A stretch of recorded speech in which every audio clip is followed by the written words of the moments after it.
Y voy a pedirle a Martín Krause, economista, creador y autor del Índice de Calidad Institucional, que por favor nos acompañe aquí en el podio. Y también lo hagan Sergio Martínez, que es economista y investigador, y a Guillermo Peña, Guillermo, que está por aquí también, que es el presidente de Leutera Honduras, que es el que va a moderar. Guillermo Peña es el presidente y fundador de la Fundación Eleutera de Honduras y son miembros de la mesa directiva de Relial. Actualmente, además, es el director comercial de la Universidad de la Libertad en México. Y Guillermo nos va a ayudar a presentar a Martín y a Sergio. Por favor, bienvenidos.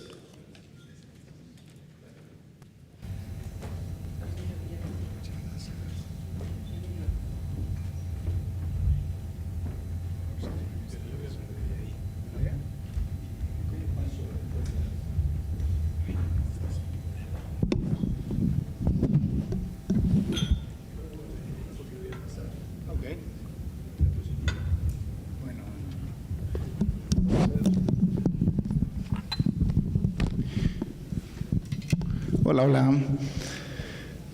Bueno, por si no habían visto la publicación, está afuera si alguien quiere seguirla antes de que iniciemos, y que este año, quiero decir, lo tenemos en impreso y es un fabuloso ejemplo para llevarse a casa también, ¿no?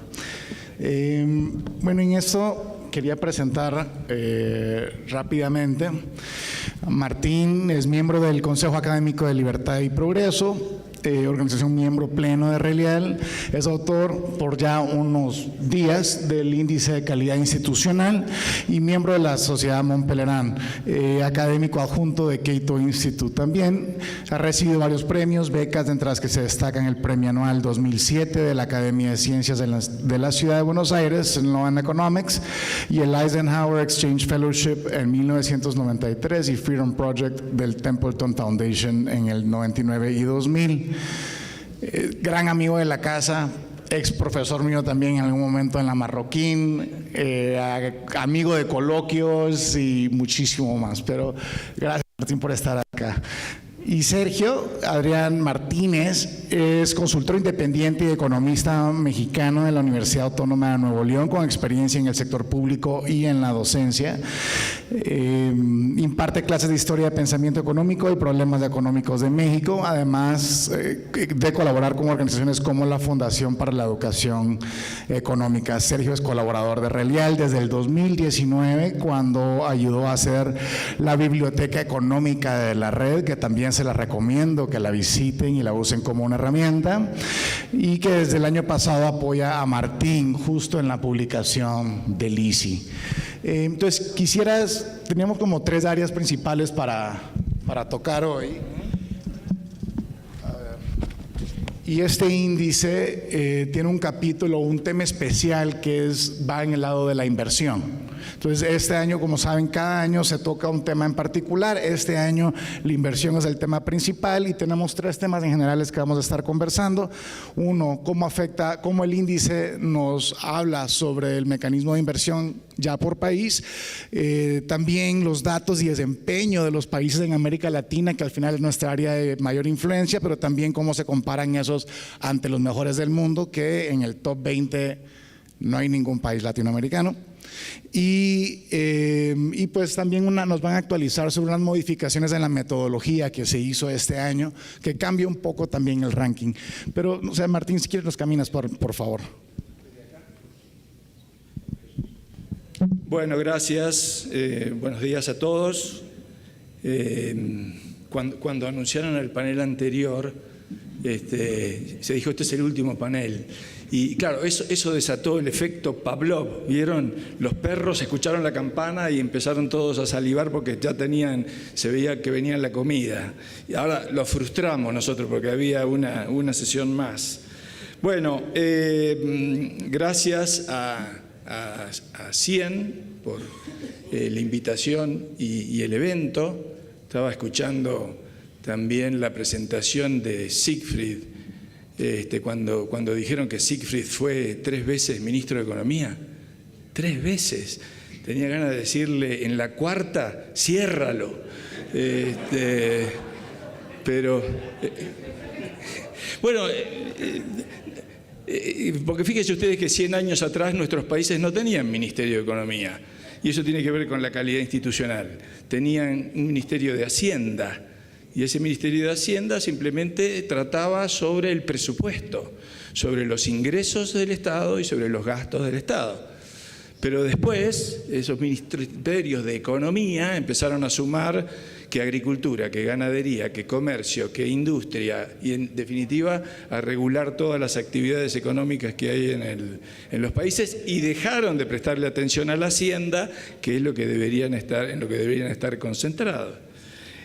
Bueno, gracias a Relial también por el apoyo todos estos años con el índice, en particular a Rocío, que siempre ha sido muy entusiasta con esto. Y bueno, vamos a ver entonces de qué se trata. Cuando hablamos, y en relación sobre todo al panel que hubo sobre países latinoamericanos, cuando hablamos de calidad institucional, en última instancia de lo que estamos hablando es de límites al poder. Y de lo que se trata es de límites al poder a una minoría en el poder y límites al poder a una mayoría en el poder. Es decir, instituciones, por lo menos desde esta perspectiva, son esencialmente reglas de juego. Las instituciones en ese sentido pueden ser tanto formales como informales. Las instituciones formales son normalmente resultado de normas escritas, aprobadas por un organismo creado para el efecto, tienen una agencia que controla su cumplimiento y hay sanciones por su incumplimiento. Pensemos, no sé, en la policía, por ejemplo, o el ejército, la defensa, etcétera. Las normas informales, a diferencia de las primeras, no son escritas, no hay una agencia que las dicte, sino que evolucionan espontáneamente y la gente las va adoptando en forma cambiante en el tiempo. No hay una agencia que las controle y el único control que se produce es el control de los pares, de la misma sociedad que sanciona ciertas conductas o aprueba otras. Ese conjunto de normas formales e informales hacen a las instituciones de nuestras sociedades y eso, en última instancia, determina una cantidad de resultados que todos valoramos. Mejor calidad de vida, mayores años de vida, mayores niveles de PBI per cápita, por ejemplo, y como vemos este año también, mayores niveles de inversión. Venimos haciendo este índice desde el año 2007, en realidad hace que ya van muchos años. El cambio institucional siempre necesariamente es lento, por eso dentro de todo ahora que tengamos muchos años nos permite ver la trayectoria de ciertos países. Pero en realidad, a decir verdad, lo que estábamos haciendo hasta ahora, y esto va a estar mejor explicado después por Sergio, estábamos haciendo un ranking, es decir, un análisis acerca de la posición relativa de cada uno de los países. De hecho, cubrimos 180 países de todo el mundo, pero era su posición relativa respecto a los demás países.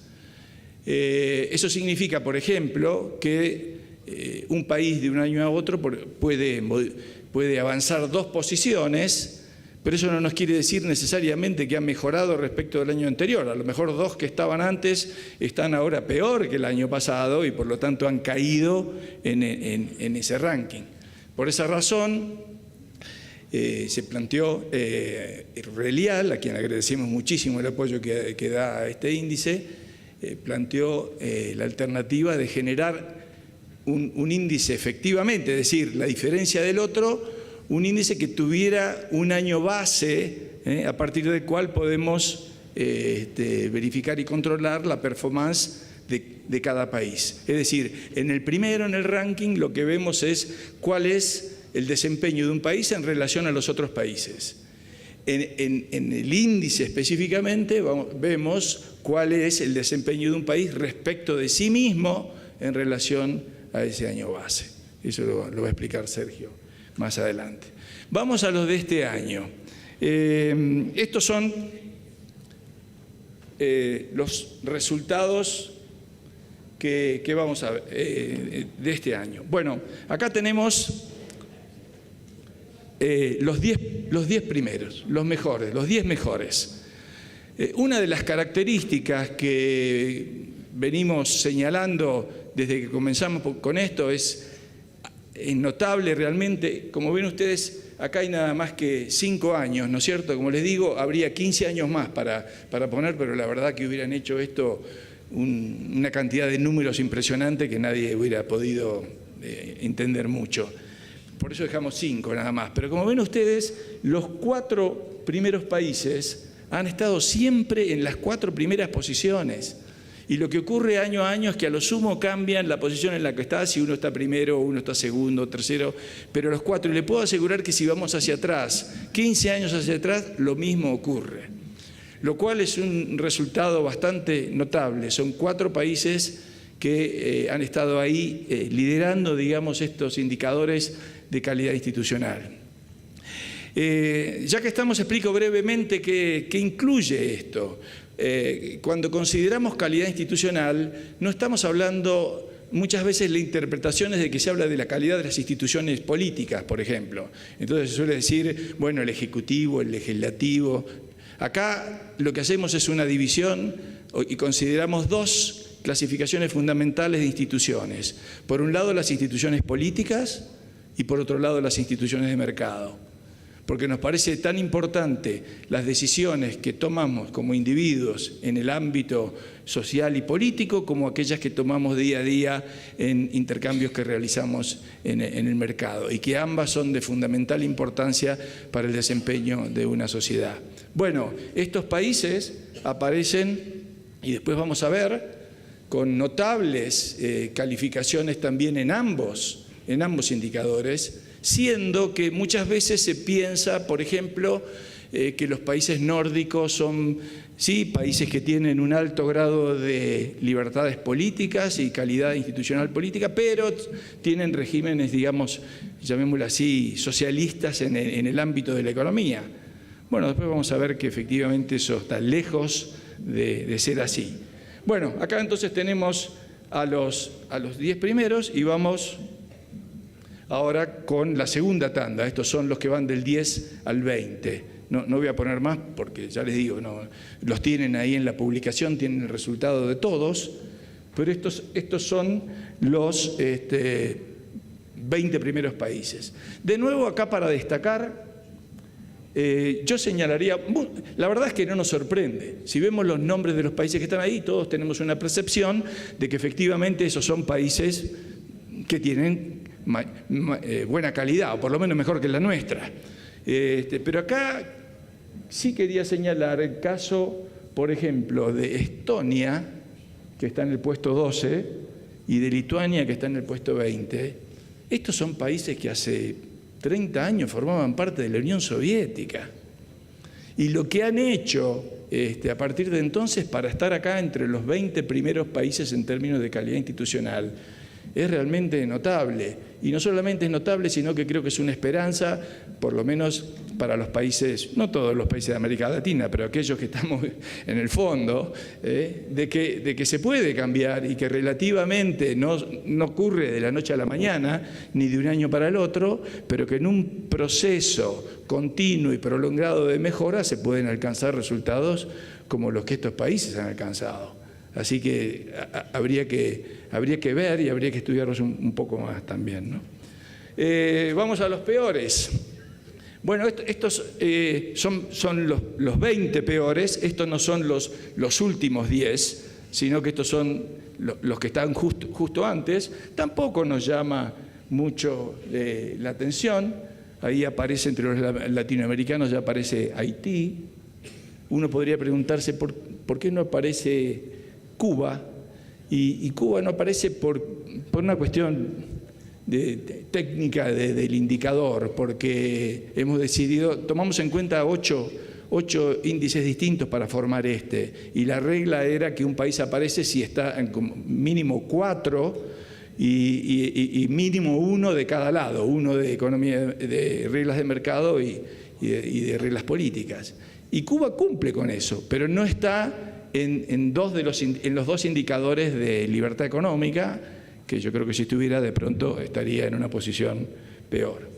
Los últimos ahora son estos de acá, donde lamentablemente aparece Venezuela ahí, y el último, Corea del Norte, que ocupa esa posición en los últimos 25 años, todos los años que hemos hecho eso está Corea del Norte en el último puesto. El resto creo que tampoco nos llama mucho la atención. Ahora, vamos a las instituciones políticas. Estos son los 20 primeros países en términos de instituciones políticas. Como ven ustedes, los países nórdicos aparecen en los primeros puestos.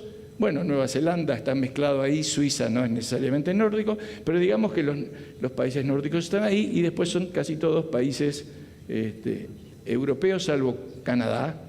Fíjense que no está, en los 20 primeros no aparece Estados Unidos en esto, está un poquito más abajo. Y vamos ahora a las instituciones de mercado, donde acá, a diferencia de estas, aparecen Hong Kong y Singapur, y siempre han estado ahí en los primeros lugares, países que encabezan también todos los indicadores o los índices de libertad económica. Y después, y esto es lo que quería señalar, fíjense que países, Suiza está tercero, Dinamarca cuarto, en términos de calidad de las instituciones de mercado. Fijémonos en otros de los nórdicos. Finlandia 8, Suecia 9, ¿qué más? Noruega 17, ¿no? Son países, de nuevo, que si bien los tenemos asociados con un modelo de libertad política, pero con un modelo mínimamente, llamémosle, socialdemócrata en el ámbito de la economía, la verdad es que el indicador muestra que no, efectivamente no es así. Es cierto que son países que tienen un alto nivel de pronto de gasto público en programas sociales y todo eso, pero después son países que tienen economías abiertas, donde hay un respeto absoluto del derecho de propiedad, tienen monedas estables, como dije, están abiertos al comercio y a la inversión, que es nuestro tema de hoy.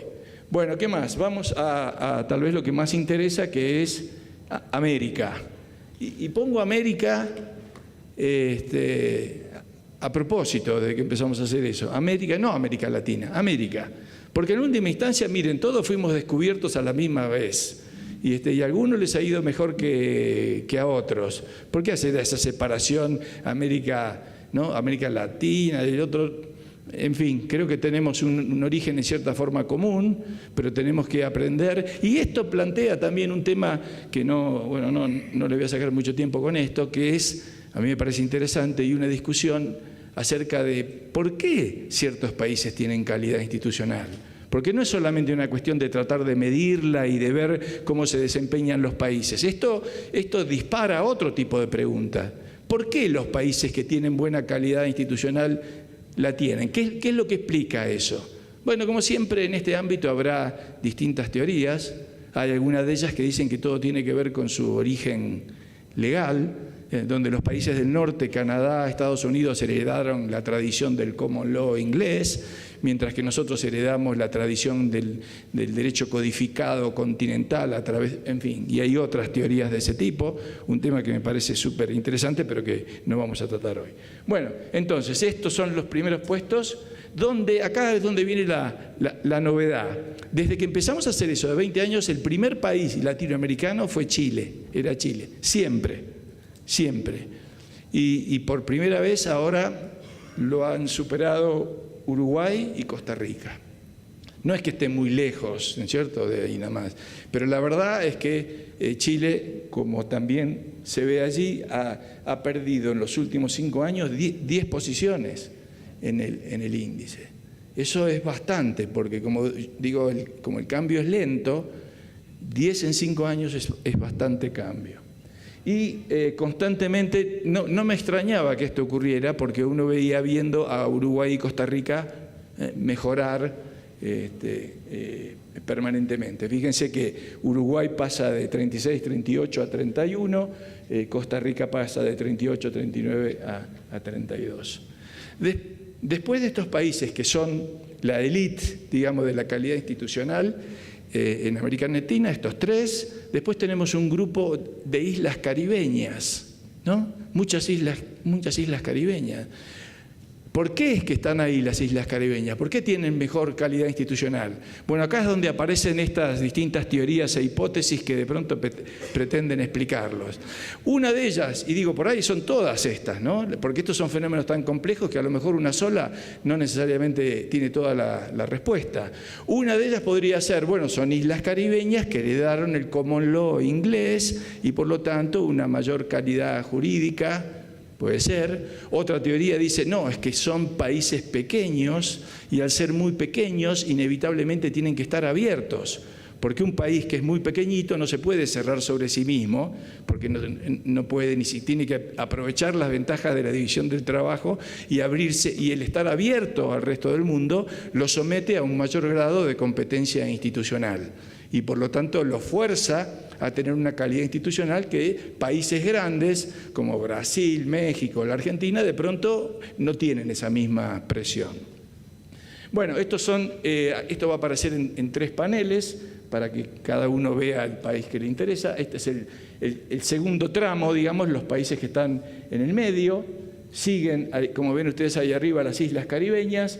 Después empiezan a aparecer los países, digamos, grandes en tamaño, no en otra cosa, ¿no? Aparece México, Brasil, bueno, Colombia, Perú, bueno, acá está Guatemala, que curiosamente viene con una cierta mejora en los últimos años.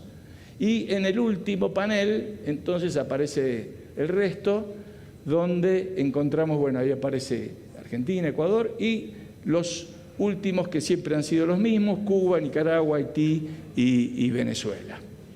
De acá, ¿qué más para observar? Hay un grupo que está ahí en el medio, digamos, vuelvo para atrás.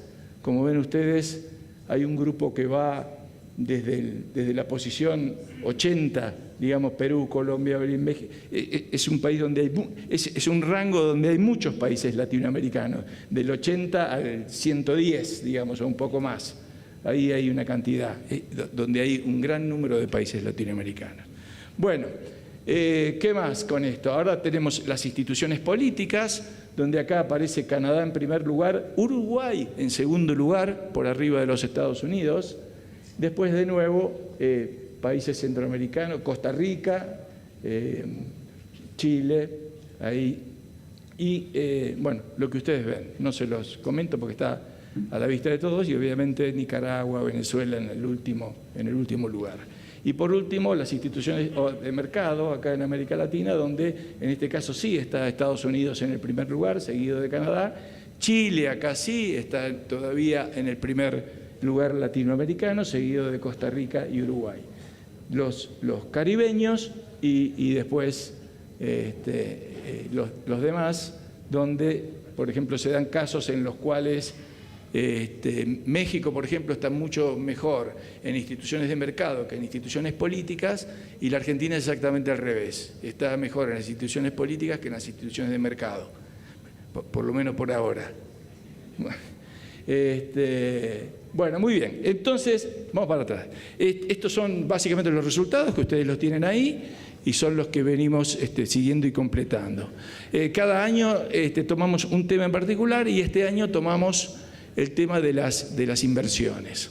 Y obviamente que las inversiones están relacionadas con la calidad institucional, porque invertir significa tomar decisiones en un ámbito de incertidumbre respecto al futuro. Es decir, el que invierte no tiene ninguna seguridad de cuál va a ser el resultado de esa inversión. Obviamente que si lo hace es porque espera un resultado positivo, pero no tiene eso garantizado. El futuro, como sabemos, no lo conocemos, es incierto.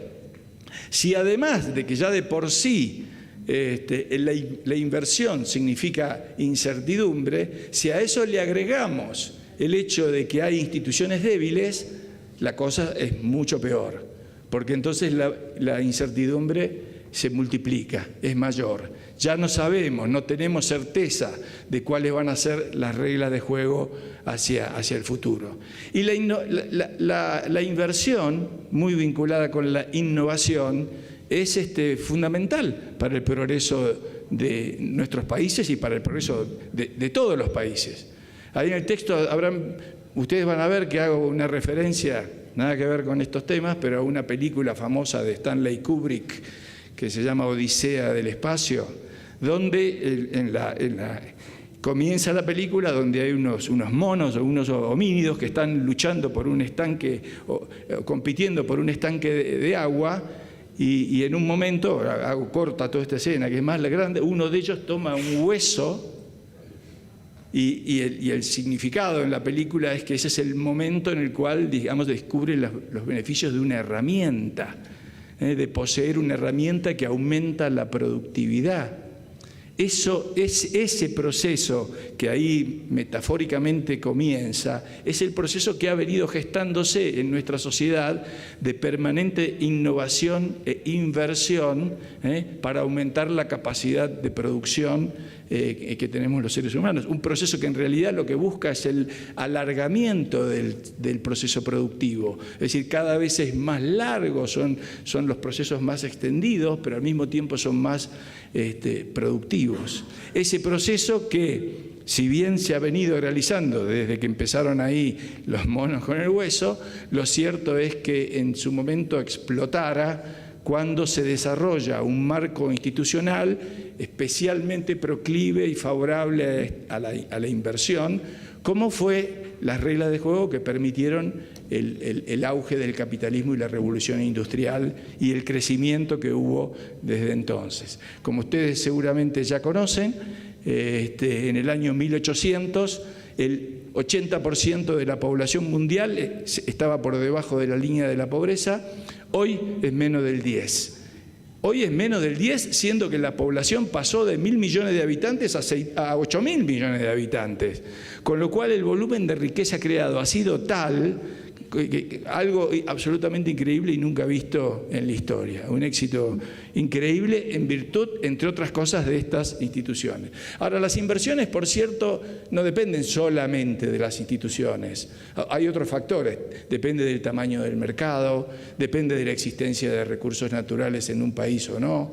Todos esos son factores que hay de la disponibilidad también de ahorro para la inversión, porque para que haya inversión tiene que haber ahorro.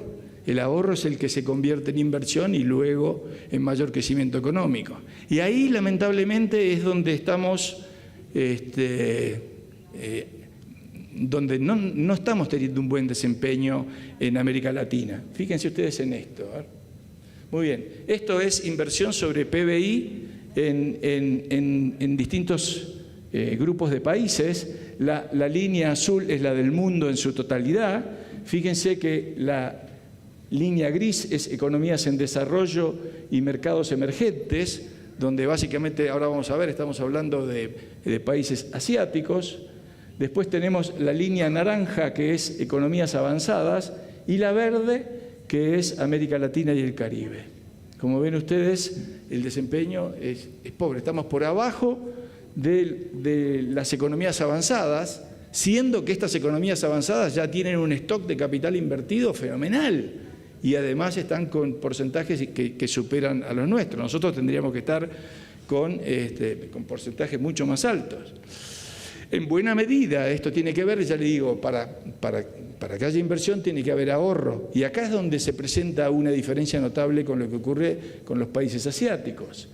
Por ejemplo, este es el crecimiento comparado de América Latina y de Asia y el Pacífico. Miren lo que es la diferencia, cómo se ha despegado esto en los últimos 50 años.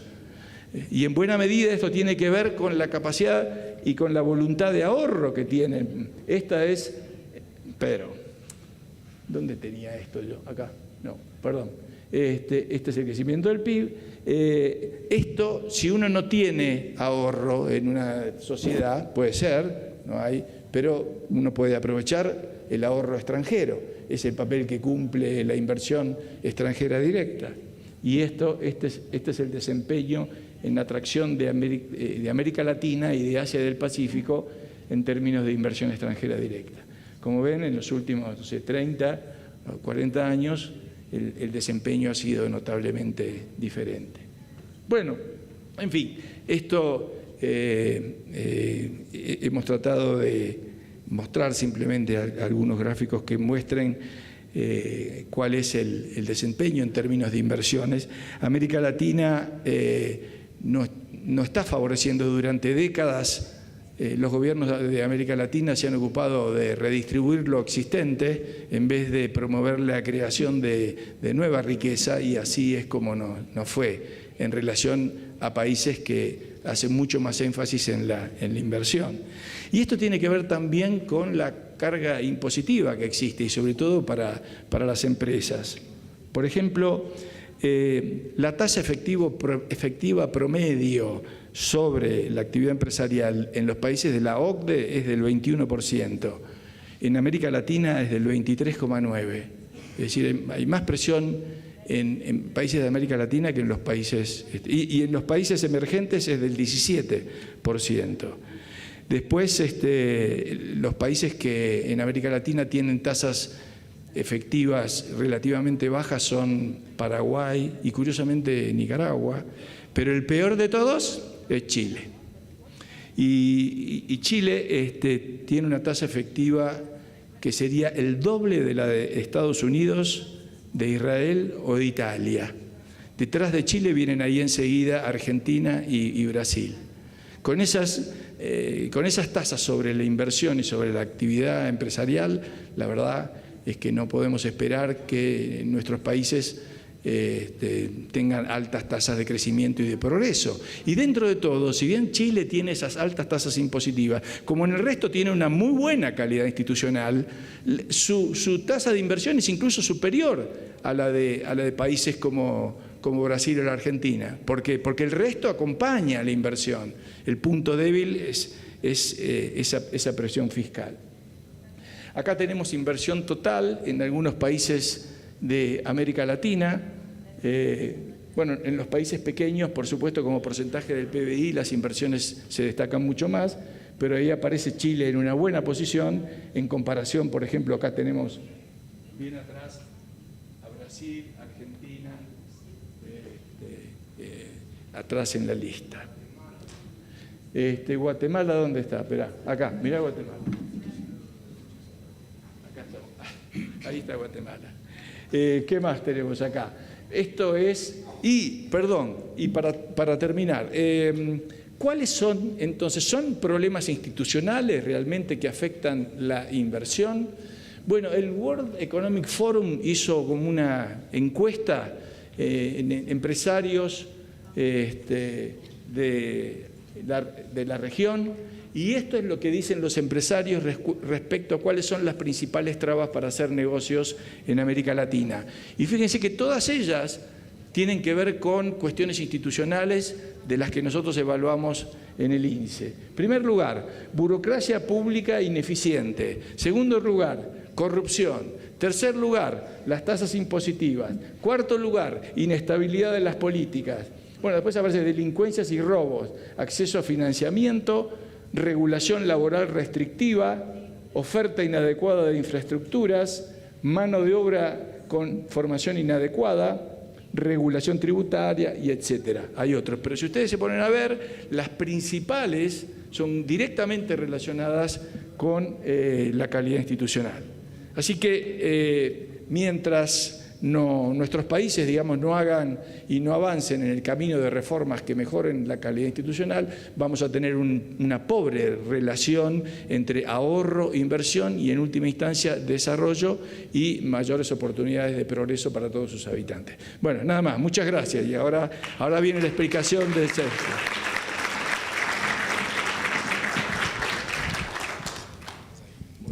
Muchas gracias, Martín. Era para que descanse un poco antes de que entrarle de nuevo al tema. Quería platicar contigo un poco a que nos informes de los cambios en la metodología que se hizo este año. Y empezando también, ese cambio en la metodología lo tiraron para atrás también, se fue hace varios años, y eso modificó ¿en qué principalmente? Sí, si quieres voy a presentarte. ¿Ah, vas? Sí. Tenemos 20 minutos. Sí.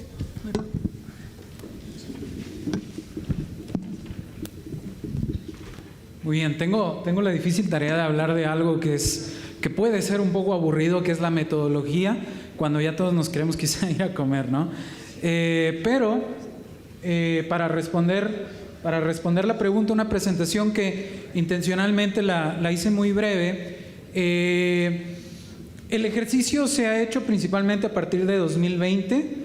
Esto es porque anteriormente se usaban otros indicadores que ya no se usan o con los cuales es difícil contrastar información más reciente.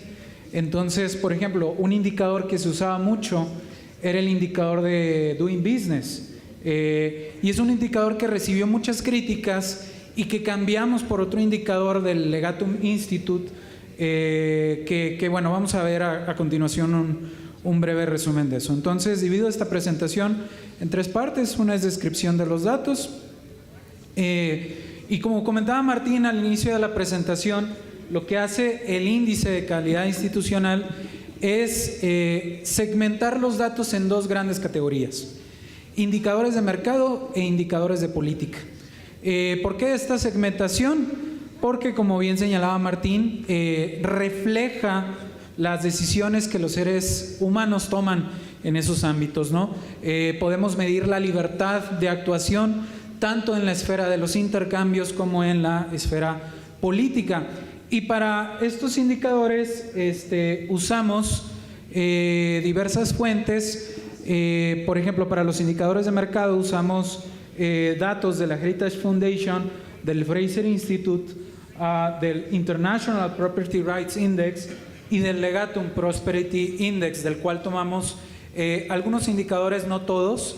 El detalle lo pueden ver en el librito que tenemos ya impreso, en la revista que tenemos ya impresa del índice de calidad institucional. Y los indicadores de política provienen del Banco Mundial, de información de Reporteros Sin Fronteras y de Transparencia Internacional. Aquí en esta tabla hago así muy brevemente el indicador tal cual y el último año del cual se tiene registro.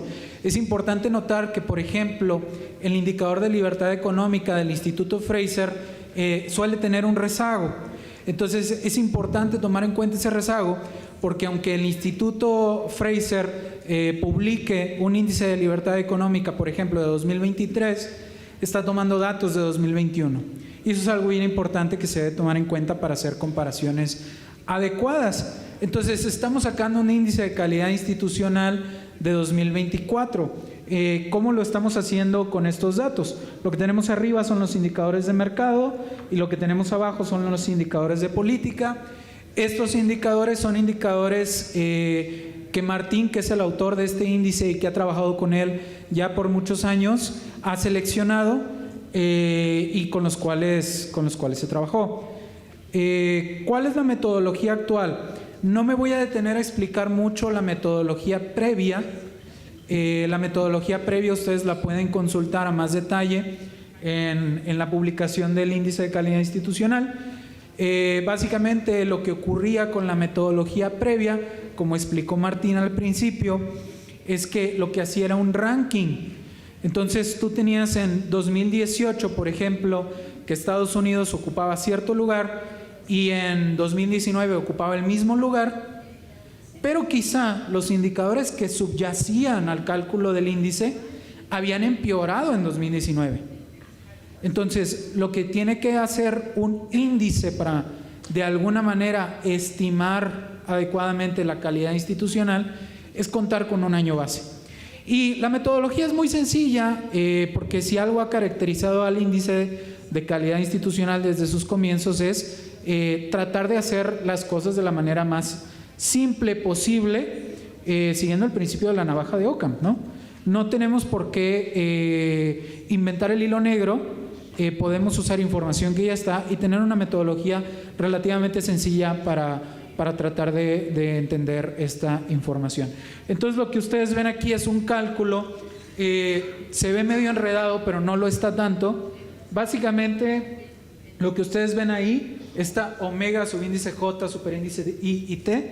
El subíndice I significa el indicador I, por ejemplo, el indicador de libertad económica del Fraser Institute.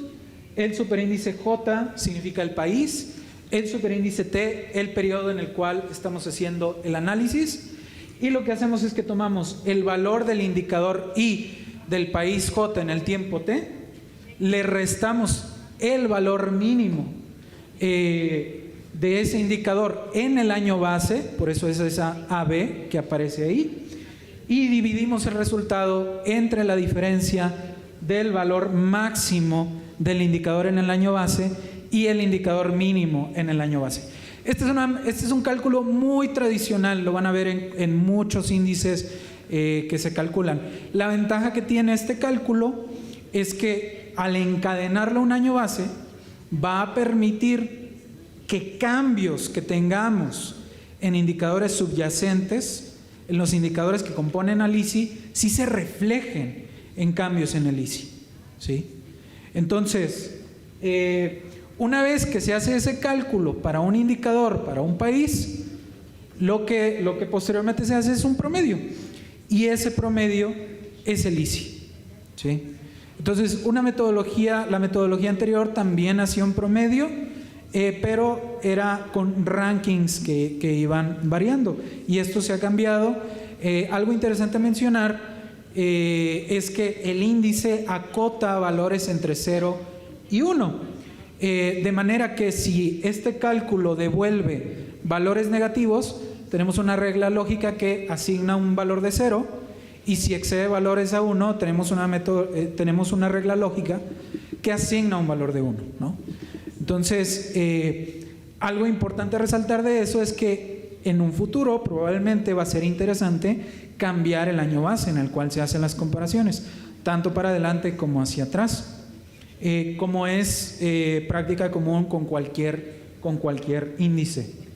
Y en línea con ediciones anteriores del ISI, esta metodología como tal no pretende medir la calidad institucional. No hay unidades de calidad institucional. Para poder medir algo necesitas tener unidades de algo. Entonces, más que ser una medida de calidad institucional, lo que pretende ser es un índice. Me robé ahí una frase que quizá hayan visto, si son ñoños como yo, en algún libro de Mises, ¿verdad? Es un índice intensivo, no extensivo, ¿sí? O sea, si en todo caso vamos a hablar de que mide algo, lo que mide es la intensidad de la calidad institucional, más que reflejar una unidad de calidad institucional, ¿sí? Entonces, todos los datos que les ha presentado Martín, pues son datos que miden, entre comillas, la intensidad de la calidad institucional, que como bien les explicó, pues es importante, porque en la medida en que hay una calidad institucional más intensa, hay un marco de referencia más sólido desde el cual los agentes económicos pueden tomar decisiones, ¿sí? Lo que menciono acá en el otro punto es lo que ya mencionaba. La ventaja de esta metodología es que va a reflejar mejor los cambios en los componentes subyacentes del ISI. Y ya para ir cerrando esta parte y quizás hacer algunos comentarios adicionales, como pudieron ver al principio, hay asimetrías en la disponibilidad de datos. Para remediar esa asimetría en la disponibilidad de datos, que se tienen datos, algunos de 2023, otros de 2021 o quizá alguno de 2022, en el momento en que se elaboró el ISI de 2024, lo que se hace es una estimación muy sencilla con promedios móviles. No es nada demasiado complicado. Se toma un promedio móvil de los últimos tres años y con eso se estima el del siguiente año, ¿no? Y básicamente eso es lo que se resume así en la metodología, que ya me estaban apurando para que fuera rápido. Entonces, aquí lo resumo y pasamos a otras cosas. Gracias.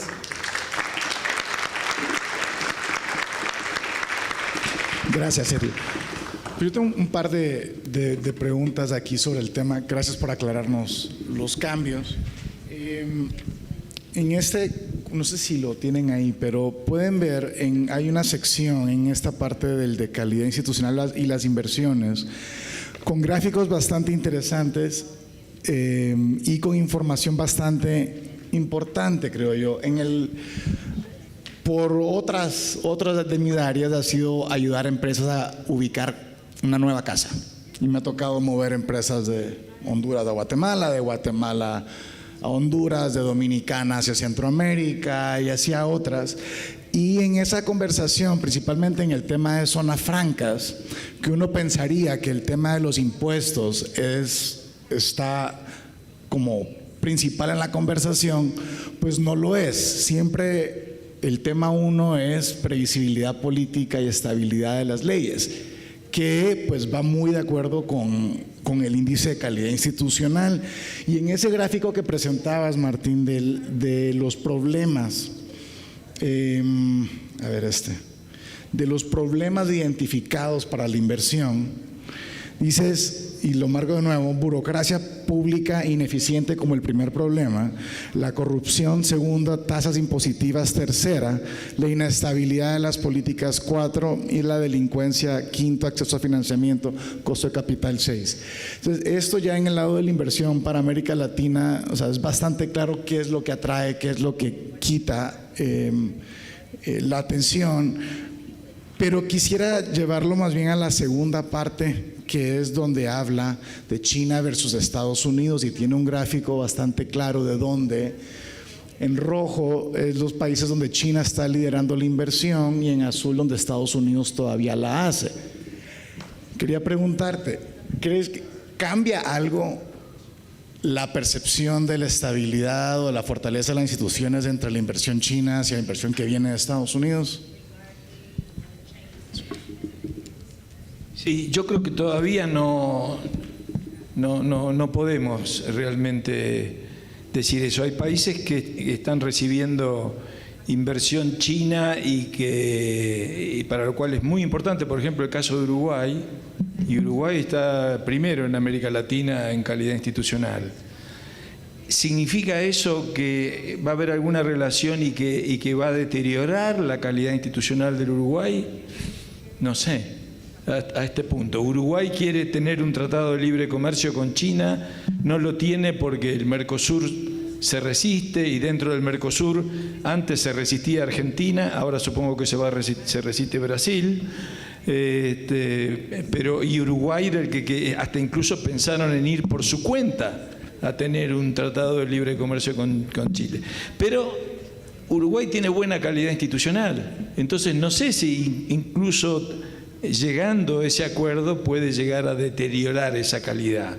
Es algo que está por verse. No sé qué es lo que va a ocurrir. Bueno, en eso, y parte de esa pregunta es porque sí, Estados Unidos tiene, como Reino Unido, tienen sus ciertas leyes de apertura del país qué tipo de reglas debe de haber para que sus empresas se comporten también en los otros países, tema que China hoy no necesariamente lo tiene desarrollado de esa manera. Y cuando vemos inversión que se va acercando, es inversión en infraestructura, que a veces termina siendo, como hablaban en el panel anterior, un tema medio de geopolítica también, ¿no?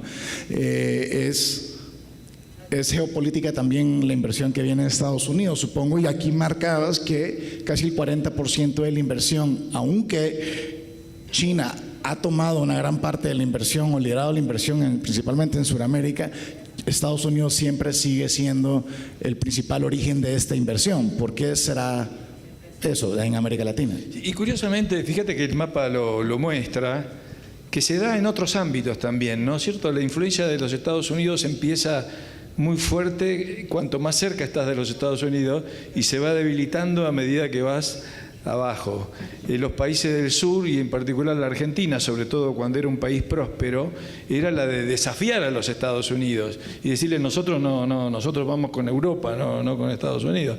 Es decir, era buscar ser más, porque en cierta forma también la economía es bastante, por lo menos en tema de la producción agrícola, etcétera, es bastante competitiva en ese sentido con lo de Estados Unidos. Así que ahí sí va perdiendo un poco de influencia a medida, no sé si hay alguna razón específica para explicar eso, pero es lo que ocurre. Cuanto más abajo, menos es. Haciendo la anotación que la diferencia, el más arriba de China, donde sí está liderando, es en Panamá, que tradicionalmente fue un país de atracción de Estados Unidos principalmente. Ahora, en relación con la calidad institucional y el tema que había salido en el panel sobre China. China hace esos acuerdos por los cuales, no sé, por ejemplo, los de endeudamiento, ¿no es cierto? Ofrece créditos y pongamos así, la garantía es un recurso del país endeudado, ¿no? Pero la verdad que la primera responsabilidad ahí es la mala calidad institucional del país endeudado, porque en primer lugar no tendría que estar haciendo eso, ¿no? Y porque precisamente tiene mala política fiscal y endeudamiento, después cae en manos desesperado algún político, cae en manos de los chinos diciendo: salvame de acá, dame algo y sí, te regalo lo que te quiera regalar, lo que necesites. Ahí está la raíz del problema. Por esa razón no le tengo tanto miedo a Uruguay, porque Uruguay es un país responsable y tampoco tiene muchos recursos para regalar, digamos, pero seguramente no lo va a hacer. Y así como, para cerrar ya, así como lo acabas de explicar, creo que es un claro ejemplo de cómo el índice sí aplica en la vida real, en el día a día, y sí nos ayuda a entender también posiciones o a ver hacia adelante qué cosas pueden ir pasando o qué países hay que preocuparse. Como estabas diciendo, me preocupa menos lo de Uruguay. Para cerrar, igual, solo quería decir que me encanta que usaste el ejemplo de Stanley Kubrick en la Odisea, que a propósito es una de las escenas que mejor ha sobrevivido el tiempo, a pesar de la tecnología de cine que había ahí. Si no la han visto, por favor vean la película. Así que de nuevo quiero agradecerles a los dos por habernos explicado, acompañado. Tomen su ejemplar, denle un ojito, por favor, es muy valioso. Le agradezco a Relial por siempre mantener vivo este proyecto, que el índice de calidad institucional, ya llevo unos 20 años también conociéndolo, y creo que es una tremenda herramienta para nuestras organizaciones. Muchísimas gracias y tengan un feliz almuerzo.